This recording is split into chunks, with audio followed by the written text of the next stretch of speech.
former UKIP leader. UKIP didn't get any MPs. I mean, no. The trouble with UKIP, Nigel Farage, is that it has achieved its aim. You've got. Well, that was the view of the voters yesterday. Absolutely. Yeah. Job done.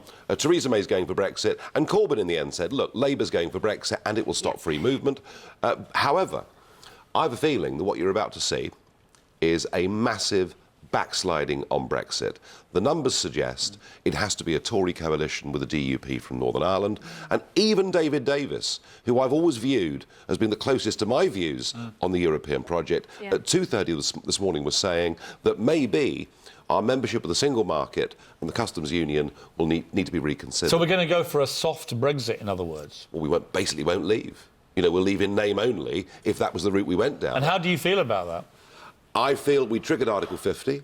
We were on our way. There were no obstacles to us leaving the European Union. So I'm pretty annoyed that Theresa May's in peril. But can you blame her, Nigel? Because at the time, I remember saying on air, I think it makes perfect sense. She's got this stonking lead in the polls. Corbyn looked completely unelectable, and it would give her a stronger mandate to actually push through the kind of Brexit negotiation she wanted. It made perfect sense at the time. No, but there was nothing going to stop Brexit. I mean, that was perfectly clear. We are where we are, but I think we're going to see significant backsliding on Brexit and a lot of very angry people. Is it the revenge of the Remainers? Do you know, you could look at it that way. I really think, in the end, what this was about was personality. Theresa May was insincere. There was no emotion. There was no warmth. She was stolid.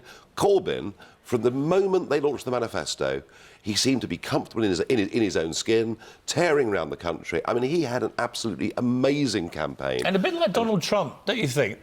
He stole a few of the Trump playbook things.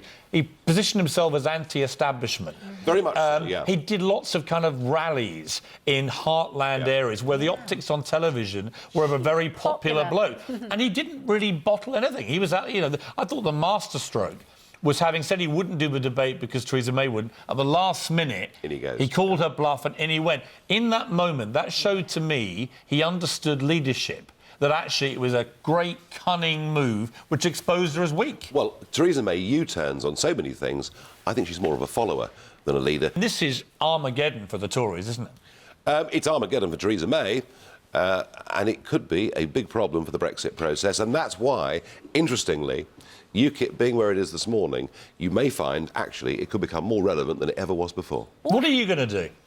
I mean, you pulled off one of the seismic political coups of all time. Yeah. You're sitting here twiddling your thumbs, pontificating about all this. You've come back a few times. Are you tempted to actually get involved? No, but are you tempted to get back in, maybe with the Tories here, and try and thrash through? Well, I was always told never trust a Tory, and so it's proved to be.